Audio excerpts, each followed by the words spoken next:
지구의 마지막 안식처 뉴질랜드.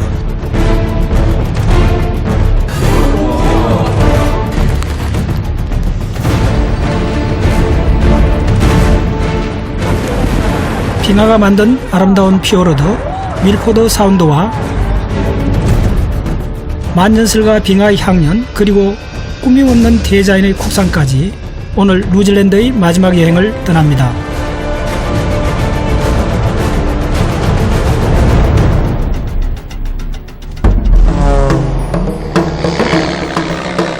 남태평양의 섬나라 뉴질랜드는 크게 북섬과 남섬으로 이루어져 있습니다.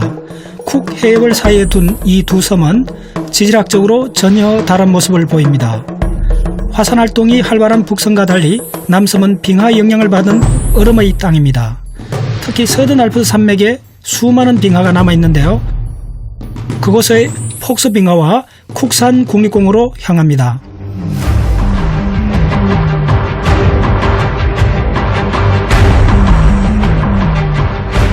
남섬의 등줄기인 남알프스 산맥엔 3,000m가 넘는 산들이 남북으로 줄지어 솟아 있습니다.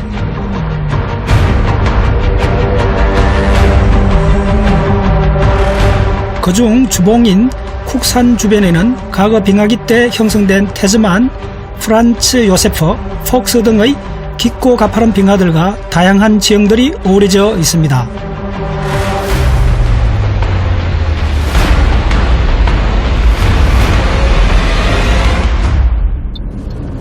그런 남알프스 산맥의 서쪽 웨스트랜드는 빙하를 보기 위해 많은 여행객들이 찾는 곳입니다. 그중 가장 접근이 쉽다는 폭스 빙하를 찾아가는데 그 길이가 13km나 됩니다.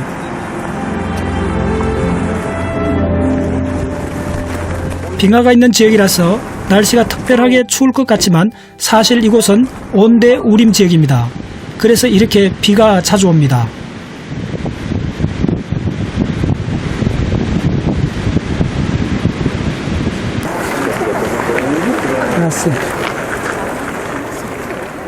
접근할 수 있는 건 여기까지입니다. 빙하 끝부분은 붕괴 위험이 있기 때문이죠.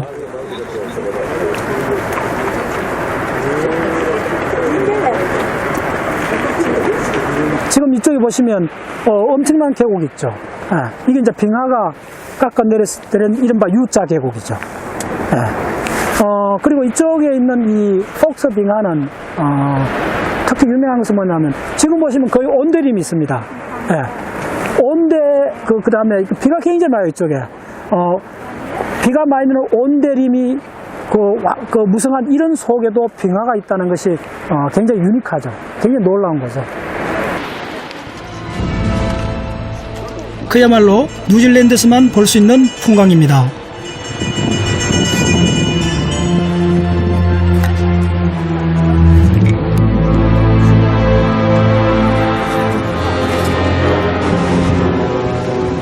빙하가 깎아놓은 계곡 바닥엔 많은 돌과 자갈이 깔려 있는데요.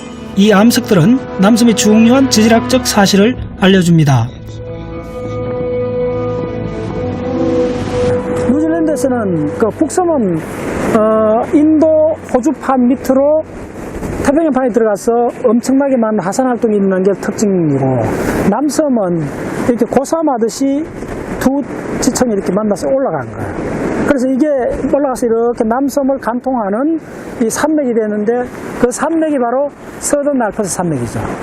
그래서 지금 보듯이 그런 과정을 볼 수 있죠. 이렇게 수평으로 있던 지층이 이렇게 압력을 받아서 올라온 거죠. 그래서 땅이 이렇게 수직으로 선 거죠. 지금 이처럼.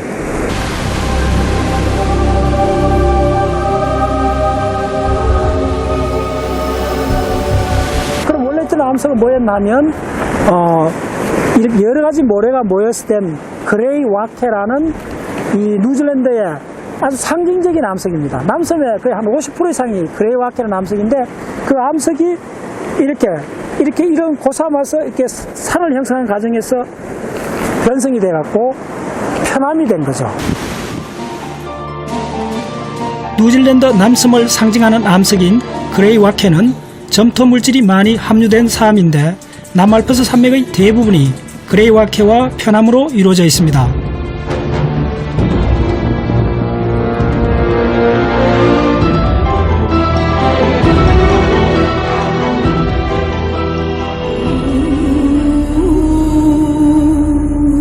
본격적으로 빙하를 보기 위해 쿡산 국립공원으로 떠나는데 길 옆에 펼쳐진 풍경에 잠시 차를 멈췄습니다.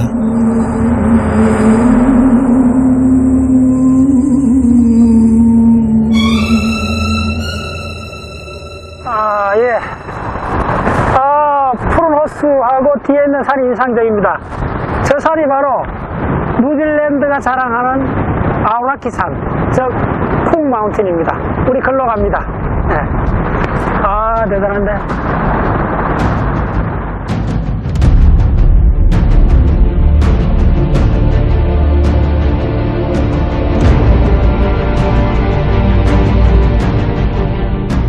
쿡산 국립공원은 서울시와 거의 비슷한 크기인데 만년설과 수많은 빙하로 유명한 곳입니다. 그중 빙하가 전체 면적의 40%를 차지하며 쿡산 경계면에 자리잡은 타즈만 빙하가 가장 큽니다. 뉴질랜드 최고봉인 쿡산은 어떤 모습일까요?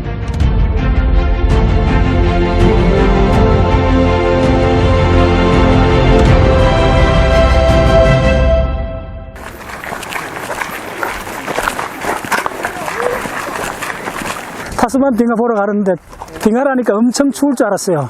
보세요. 옷을 이렇게 준비했어요. 지금 온난기란 증명이요. 왔더니 빙하가 아니고 거의 온대지방 한 가지요. 그래서 지금 이 호수가 1973년도부터 만들어진 거예요. 세상에 40년 만에, 거의 40년 만에 길이 5km, 깊이 200km의 빙하 호수가 만들어진 거예요. 그만큼 지금 빨리 녹고 있다는 거죠. 타스만 빙하가 후퇴하면서 남긴 빙하 호수인데 이 호수에서의 보트 투어는 빙하를 체험하는 또 다른 방법입니다.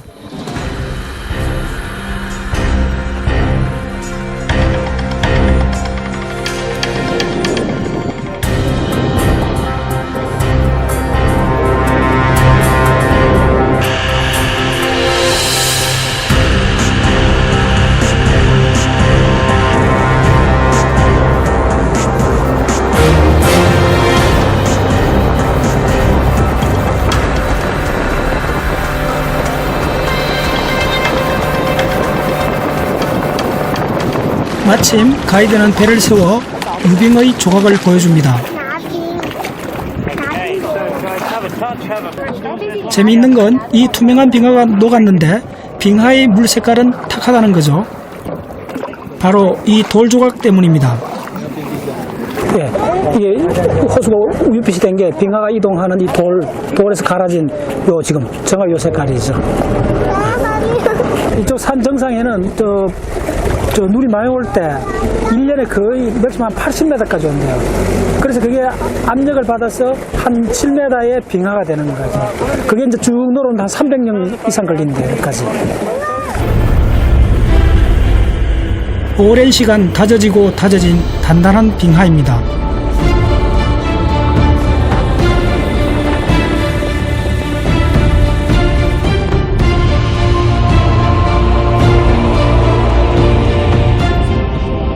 마침내 타즈만 빙하가 보입니다. 여기 이제 빙하의 맨 끝단이죠. 그래서 빙하 끝단에 그 호수가 형성되는 거죠. 그리고 양 측면에 빙태석들, 빙하가 이동한 모래인이라 그러는데 측면 모래인이 거의 한 100m 이상, 진짜 믿기지 않을 정도로 여기 현장에서 보니까 대단하네요. 빙하가 깎고 쌓아놓은 빙태석이 빙하의 힘을 그대로 보여줍니다.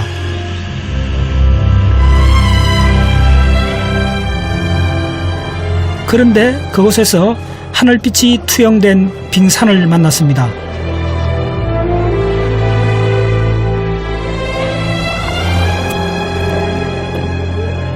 단단하게 압축된 얼음은 파란색 계열을 제외하고 빛의 모든 색을 흡수하기 때문에 신비로운 청색을 띱니다. 불무게 84% 되죠. 빙하가 딱 되면서 그 속에 공기 방울이 갇히는 거죠. 영구히 갇힙니다. 물무게 84%밖에 안 되기 때문에 물 위에 뜨는 거죠. 그래서 한 10%는 물 위에 올라오고 나머지는 다 물 밑에 있어요. 빙하 속에 갇힌 공기 중의 이산화탄소는 지난 100만 년 동안의 기후를 알 수 있는 키가 됩니다. 기후변화의 타임캡슐인 셈이죠.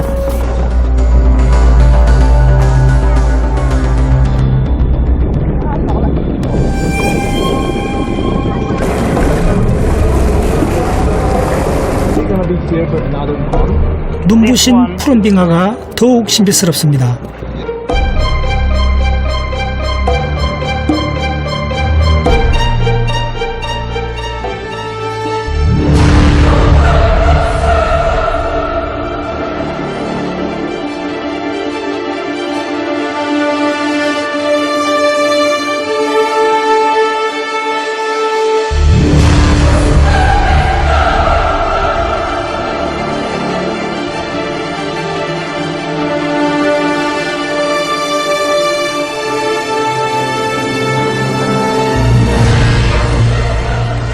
다음 날 저는 박문호의 자연과학 세상 학습 탐사 대원들과 함께 색다른 방법으로 빙하를 밟아보려 합니다.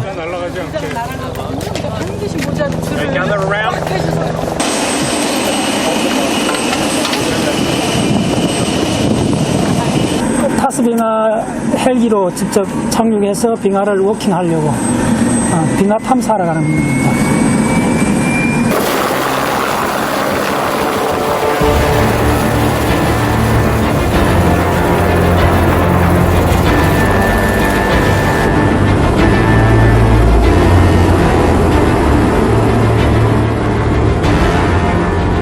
발밑으로 푹 산의 풍경이 들어오기 시작합니다.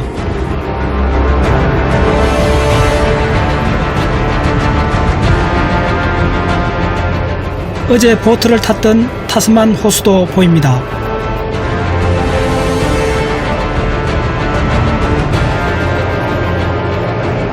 아래에서 볼 때와는 또 다른 풍경입니다.